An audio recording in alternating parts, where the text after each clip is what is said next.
ओम नमः शिवाय, हर हर महादेव, जय महाकाल। कैसे हो सब लोग? मेरे देवादिदेव महादेव जी की कृपा सदैव आप भक्तों पर यूं ही बनी रहे, आपकी सारी मनोकामनाएं पूरी हो, यही मैं महादेव जी से प्रार्थना करता हूं।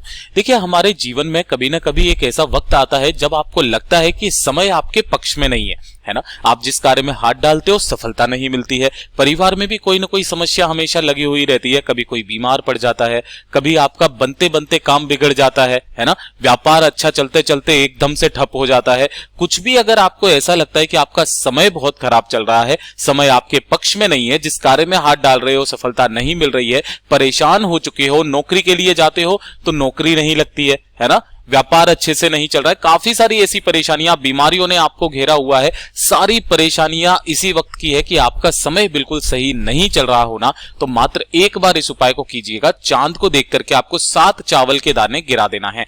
कल का जो दिन है बहुत ही विशेष दिन पड़ रहा है। कल का दिन पड़ रहा है शनिवार का दिन, और इस दिन चंद्र दर्शन भी है। बहुत कम समय ऐसा मिलता है कि जब शनिवार के दिन चंद्र दर्शन का दिन हो जाए, तो कल के दिन इस उपाय को जरूर कर लीजिएगा। ठीक है, इस पूरे के पूरे वीडियो में हम लोग 3 महा उपाय के बारे में बात करेंगे। पूज्य गुरु जी की कथा से सुन करके और समझ करके बहुत अच्छे से आपको बताऊंगा, परंतु उससे पहले आप सबसे एक छोटी सी गुजारिश कि जो लोग पहली बार आए हैं चैनल को सब्सक्राइब जरूर करना और वीडियो को लाइक करके महादेव जी का कोई सा भी प्यारा नाम कमेंट बॉक्स में लिखना मत भूलिएगा।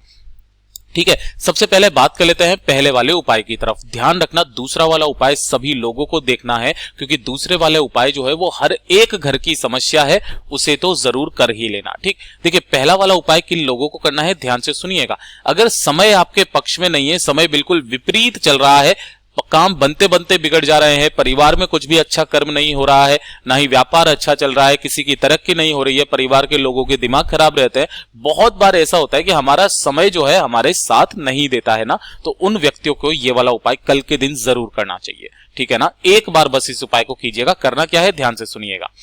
आपको इस तरीके से एक कलश तैयार करना है। तांबे का लोटा ले लेना, कोई दिक्कत नहीं है। इसके अंदर आपको अपने घर का शुद्ध जल भर लेना है ना, ताजा जल भरना। इसके बाद में आपको लेने होंगे 7 चावल के दाने, जो कहीं से भी खंडित ना हो, है ना, यानी कि अक्षत होने चाहिए चावल के दाने। ठीक, दूसरे नंबर पर आपको चाहिए होंगे चुटकी भर काले तिल। गुरुदेव ने कोई संख्या फिक्स नहीं बताई, केवल ऐसे बोला थोड़े से काले तिल ले लेना। इसी के साथ लेना होगा आपको एक सफेद फूल, चाहे कोई सा भी हो, आपको एक सफेद फूल ले लेना है, इससे ज्यादा नहीं लेना। ठीक है, अब ध्यान से सुनना। जो आपने कलश तैयार किया है ना, इस कलश के अंदर सबसे पहले आप क्या डालेंगे, जो आपने एक चुटकी काले तिल लिए हैं उन्हें आपको इसी कलश के अंदर डाल देना, और एक जो सफेद फूल लिया है उसे भी आपको इसी के अंदर डाल देना। ठीक है, अब जिस व्यक्ति का भी समय सही नहीं चल रहा है ना, आपको लगता है कि आपको बीमारियों ने घेरा हुआ है, आपको लगता है आप डिप्रेशन में जा रहे हो, कुछ भी ऐसा लगता है कि आपका कुछ भी अच्छा नहीं हो रहा है ना, तो उस व्यक्ति के ऊपर से 7 बार इन चावल को उसार करके, कैसे करके उसारना है, जैसे ये व्यक्ति है उसके सर से लेके पैर तक कोई भी उसार सकता है ना, इस तरीके से 7 बार उसारना, और 7 बार उसार करके इसी वाले कलश के ऊपर आपको डाल देना है, इसी में डाल देना है। ठीक है, अब इस वाले कलश को आपको सुबह के समय कहां पर रख देना है, सुबह तैयार करना है और सुबह के समय अपने घर के मंदिर में रख देना। ठीक, तो पहला काम तो ये हो गया। जब रात का समय आएगा, यानी कि जब चंद्रमा निकल करके आएगा ना, तो आपको इस वाले कलश को उस व्यक्ति को देना है जिस व्यक्ति का समय अच्छा नहीं चल रहा है, खराब चल रहा है, उसकी तरक्की नहीं हो रही है ना, उस व्यक्ति को थमा देना है, उस व्यक्ति को ही यहां पर चंद्र देवता जी को अर्घ देना है। लेकिन उसका भी एक नियम है खास, वो ध्यान रखना। उस व्यक्ति को बोलना कि जब भी आप छत के ऊपर जाएं अर्घ देने के लिए, तो आपका मुंह जो है ना वो बिल्कुल चंद्रमा के सामने होना चाहिए, और आपकी जो दृष्टि है ना, जो आपकी आंखें हैं, उस व्यक्ति की आंखें चंद्रमा को देखते हुए रहनी चाहिए।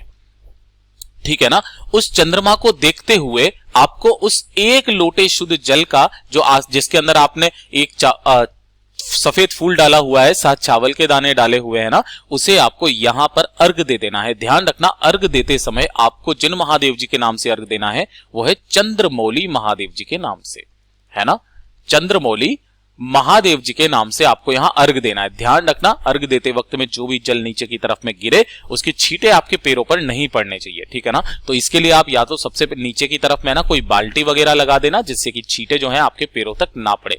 मात्र एक बार इस उपाय को कर लीजिएगा। कल का दिन बहुत विशेष दिन है, शनिवार के दिन पड़ रही है, चंद्र दर्शन का दिन बहुत कम देखने के लिए मिलता है, तो आप इसे कर लेना। वरना आप किसी भी जो भी चंद्र दर्शन का दिन आ जाता है ना, उस दिन आप इस उपाय को कर सकते हो। एक बार करके देख लेना, उस व्यक्ति की किस्मत खुलने लगेगी, उसका समय धीरे धीरे करके सही होने लगेगा। ये हो गया पहला उपाय। अब बात कर लेते हैं दूसरा वाला उपाय, जिसके बारे में मैंने आपको बहुत जोर करके बताया था, ठीक है ना। देखिए, हर एक घर में कोई ना कोई व्यक्ति ऐसा है जिसकी आंखों में प्रॉब्लम है ना। आंखों में प्रॉब्लम, छोटे से छोटा बच्चा मोबाइल ज्यादा देखता है या पढ़ाई करता है, आजकल तो ऑनलाइन क्लासेस लगने लग गई है, जिसकी वजह से उसे मोबाइल आप ले भी नहीं सकते हो, क्योंकि क्लासेस वो उससे लेता है, उसकी आंखों में पेन होने लगता है। छोटे छोटे बच्चों के चश्मे लगने लगे हैं। आपके घर में अगर कोई बड़ा व्यक्ति भी है जिसको बहुत भारी मोटा चश्मा लगा हुआ है, उसकी आंखों में प्रॉब्लम होती है, आंखों में दिक्कत होती है, जिसकी वजह से सिर में भी दर्द रहता है ना, एक बार इस उपाय को कीजिएगा, आपके आंखों की जो प्रॉब्लम होगी ना वो हमेशा के लिए खत्म हो जाएगी, है ना, हमेशा के लिए। बस एक बार इस उपाय को करना चंद्र दर्शन के दिन, है ना, जब भी चंद्र दर्शन पड़ रहा है, जैसे कल पड़ रहा है, शनिवार का चंद्र दर्शन है, बहुत ही अद्भुत है, ठीक है, उस दिन करना। कैसे करना है ध्यान से सुनना। आपको लेना होगा थोड़ा सा सरसों का तेल, है ना, ध्यान से सुनिएगा, सरसों का तेल थोड़ा सा ज्यादा ले लेना, ठीक है, और 1 लोटा लेना शुद्ध जल, अपने घर का शुद्ध जल। इन दोनों को लेकर के सुबह के समय, अगर सुबह के समय जा सको तो बहुत अच्छी बात है, वरना आप प्रदोष काल में चले जाना शाम को, ठीक है ना। आप 1 लोटा जल को और थोड़ा सा जो आपने सरसों का तेल लिया है उसे लेकर के पहुंचना मेरे देवादिदेव महादेव जी के मंदिर शिवलिंग के पास में, ठीक है। यहां पर आपको दक्षिण दिशा में खड़ा होना है, ताकि आपका जो मुख हो जाए वो उत्तर दिशा की तरफ हो जाए, ठीक है। सबसे पहले आपको करना क्या है कि जो शिवलिंग के ऊपर अगर कुछ भी चढ़ा हुआ है ना, तो उन सभी को हटा करके शिवलिंग को अच्छे से साफ कर देना। साफ कर देने के पश्चात अपना नाम और गोत्र बोल करके, या फिर जिस व्यक्ति के लिए आप ये उपाय कर रहे हो ना, उनका नाम और गोत्र बोल करके, अगर आप चाहते हो कि आप अपने बेटे के लिए, अपने पिता के लिए भी, दोनों के लिए करना चाहो, तो दोनों का नाम और गोत्र बोल करके जो सरसों का तेल है ना, उस सरसों के तेल को आपको शिवलिंग पर समर्पित करना है। ओम नमः शिवाय, श्री शिवाय नमस्तुभ्यम का स्मरण करते हुए समर्पित कर दोगे। समर्पित कर देने के पश्चात आपको 2 मिनट यहां पर बैठ करके महादेव जी से कामना करनी है। कामना कर ली उन व्यक्तियों के लिए जिनके लिए आप ये उपाय कर रहे हो। कोई भी व्यक्ति इस उपाय को कर सकता है घर का। अगर जिसकी आंखों में प्रॉब्लम है वो करना चाहे तो वो भी अपना नाम और गोत्र बोल करके कर सकता है। अब ध्यान से सुनिएगा, आपने अपनी कामना कह दी। इस शिवलिंग पर से आप जितना हो सके उस तेल को वापस इकट्ठा करके एक अलग से कटोरी ले जाना और उसके अंदर इकट्ठा कर लेना, ठीक है। शिवलिंग पर जो आपने तेल समर्पित किया है उस तेल को वापस इकट्ठा करके आपको इस कटोरी में इकट्ठा कर लेना है और 1 लोटा शुद्ध जल मेरे देवादिदेव महादेव जी को समर्पित करना है चंद्रेश्वर महादेव जी के नाम से। किनके नाम से? चंद्रेश्वर महादेव जी के नाम से समर्पित करना, ताकि शिवलिंग अच्छे से साफ भी हो जाए और आप चंद्रेश्वर महादेव जी के नाम से जल भी चढ़ा दें। अब ये जो तेल आप घर पे लेकर के आए हो ना, इसका बनाना है आपको एक दीपक, ठीक है ना। गोल बत्ती लगाना, गोल बाती, और जो तेल लेकर के आए हो ना वो वाला तेल इसके अंदर भर देना, ठीक है। भर दिया। भर देने के पश्चात जब रात का समय आएगा ना, तो आपको इस दीपक को रख देना होगा चंद्रमा की रोशनी में, है ना। जैसे कि यहां पर ये जो दीपक है आपने यहां पर रख दिया, चंद्रमा की रोशनी में प्रज्वलित कर देना। प्रज्वलित कर दिया, चंद्रमा की रोशनी इसके ऊपर गिरेगी। अब आपको करना क्या है, एक दूसरी प्लेट लेनी है और उस प्लेट को आपको इसी दीपक के ऊपर लगा देना है। इससे क्या होगा, इस प्लेट के नीचे जो है ना, इस दीपक से, सरसों के तेल के दीपक से कालोच जमने लगेगी। इस कालोच को आपको इकट्ठा करना है और किसी भी एक डिब्बी में भर लेना।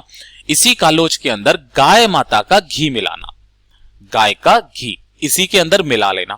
और जिन भी व्यक्तियों के परेशानियां हैं आंखों में, उनसे बोलना जब भी रात का समय आएगा सोते हुए, तब सोने से पहले आपको यहां पर ओम नमः शिवाय मंत्र का स्मरण करके उसी से आपको काजल लगा लेना है। जो काजल आपने तैयार किया है सरसों के तेल का, उसी से आपको काजल लगा लेना। आप 7 दिन लगा करके देख लेना, आपको अपने आप ही फर्क नजर आ जाएगा। आंखों में पेन होना बंद हो जाएगा। अगर आपकी आंखें खराब भी हो रही हैं तो वो भी सही होने लग जाएगी। पूज्य गुरु जी का ये वाला उपाय बहुत ही ज्यादा खास और अद्भुत है, जरूर कीजिएगा। अब बात कर लेते हैं तीसरे वाले उपाय की तरफ कि अगर आपके घर में धन संपदा वैभव की बहुत ज्यादा कमी है ना, धन संपदा वैभव की बहुत ज्यादा कमी है, माता लक्ष्मी जी आपके घर में वास नहीं कर रही है ना, तो जो भी शनिवार का दिन आ जाए, जो भी शनिवार का दिन आ जाए ना, उस दिन एक काम जरूर किया कीजिए। सरसों के तेल का दीपक आपको तैयार करना है। सरसों के तेल का दीपक आपको तैयार करना है और इस दीपक को लेकर के शाम के समय पर, है ना, किस समय पर? सुबह नहीं, शाम को आपको इसे लेकर के पहुंच जाना है पीपल के वृक्ष के नीचे। और इस पीपल के वृक्ष के नीचे जो व्यक्ति गुरुदेव ने बताया, एक सरसों के तेल का दीपक, चाहे लंबी बत्ती का चाहे गोल बत्ती का, कोई दिक्कत नहीं है, यहाँ लगा देता है ना, उसके घर में कभी भी धन की कमी नहीं रहती है। माता लक्ष्मी जी सदैव उसके घर में वास करती है। पूज्य गुरु जी के ये सभी उपाय बहुत ही ज्यादा खास और अद्भुत है, जरूर कीजिएगा। वीडियो पसंद आया हो तो लाइक जरूर करना, साथ ही साथ चैनल को सब्सक्राइब जरूर कीजिएगा। मैं मिलता हूं आपसे अगले वीडियो में, तब तक के लिए ओम नमः शिवाय, जय महाकाल।